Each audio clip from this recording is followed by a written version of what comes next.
Welcome to வணக்கம் எங்காச்சி சமையல். இன்றைக்கி நம்ம சுவையான கொத்தமல்லி தண்டு சட்னி செய்ய போகிறோம். வாங்க. கொத்தமல்லி தண்டு சட்னி செய்கிறதுக்கு தேவையான பொருட்கள் என்னென்னு இப்போ நம்ம பார்ப்போம். 3 டேபிள் ஸ்பூன் உளுந்தம்பருப்பு, கல்லுப்பு 1 ஸ்பூன் எடுத்துருக்கோம். இலையை கிள்ளிட்டு தண்டு மட்டும் எடுத்துக்கிட்டால் போதும், 2 கைப்பிடி அளவு. பூண்டு 10 பல், இஞ்சி பாதி வரல அளவுக்கு எடுத்துக்கோங்க. பெல்லாரி வெங்காயம் 2 எடுத்துருக்கோம். பச்சை மிளகாய் 6, தக்காளி 1, தேங்காய் 1 துண்டு, அரை நெல்லிக்காய் அளவுக்கு புளி. தாளிக்க கடுகு உளுந்து 1 டீஸ்பூன், காஞ்ச மிளகாய் 2, கருவேப்பிலை 1 கொத்து, 1 பிஞ்ச் பெருங்காய பொடி. கடலெண்ணெய் இல்லைன்னா சன்ஃப்ளவர் ஆயில் 2 டேபிள் ஸ்பூன் அளவு எடுத்துருக்கோம். எண்ணெய் நல்லா சூடானதும் ஸ்டவ்வை மீடியம் ஃப்ளேமில் வச்சுட்டு அதில் 3 ஸ்பூன் அளவுக்கு உளுந்து எடுத்துருக்கோம். பொன்னிறமாக வறுத்து எடுத்துக்கலாம். உளுத்தம்பருப்பு பொன்னிறமாக மாற ஆரம்பிச்சிருச்சு. அதை வேறு பிளேட்டுக்கு மாற்றிப்போம்.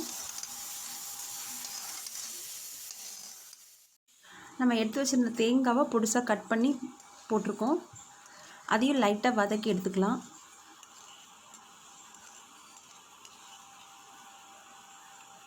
ஒரு 10 செகண்ட்ஸ் லைட்டாக வதக்கினா போதும். அடுத்தது இஞ்சி பூண்டு சேர்த்துருக்கோம். இஞ்சி பூண்டு நல்லா வதங்கி வரும்போது பச்சை மிளகாவை சேர்க்குறோம். பச்சை மிளகாவை லைட்டாக வதக்கினா போதும், ரொம்ப வதங்க வேண்டாம்.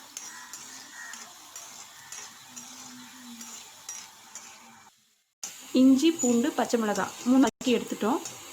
அடுத்தது லைட்டாக புளியை வறுத்து எடுக்கிறோம்.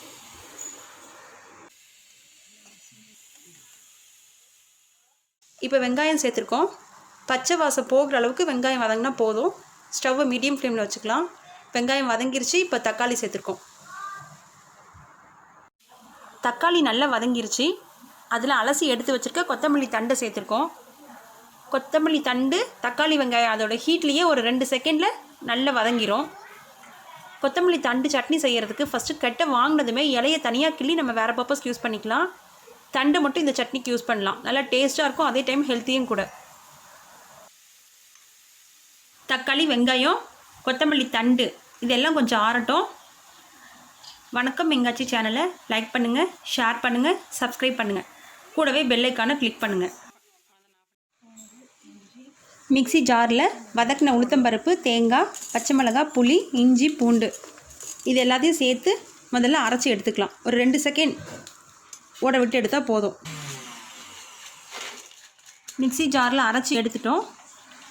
இப்போ அதில் 1 ஸ்பூன் அளவுக்கு கல்லுப்பு சேர்த்துருக்கோம்.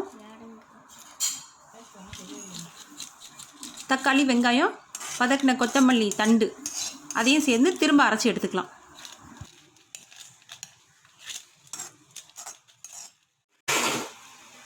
இவங்க தான் எங்கள் வணக்கம் எங்காச்சி சமையலோட குயினா.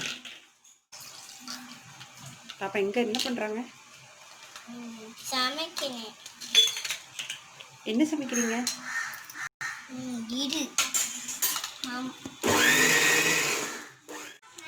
சட்னி அரைச்சி எடுத்துட்டோம். அடுத்து தாளிச்சிடலாம். ஒரு பேனில் எண்ணெய் எடுத்துகிட்டு 1 டேபிள் ஸ்பூன் அளவு கடுகு உளுந்து போட்டு பொரிச்சு எடுத்துப்போம். ஒரு சிட்டிக்கு அளவுக்கு பெருங்காய பொடி சேர்த்துருக்கோம். கருவேப்பிலை போட்டாச்சு. கருவேப்பிலை பொரிஞ்சு வரும்போது 2 காஞ்ச மிளகாய் சேர்த்துட்டோம். இது லைட்டாக வதங்கினதுக்கப்புறமா நம்ம ரெடி பண்ணி வச்சுருக்க சட்னியில் போட்டு சர்வ் பண்ண ரெடி பண்ணிக்கலாம். இப்போ சுவையான ஹெல்த்தியான கொத்தமல்லி தண்டு சட்னி ரெடி ஆயிடுச்சு. தேங்க்யூ.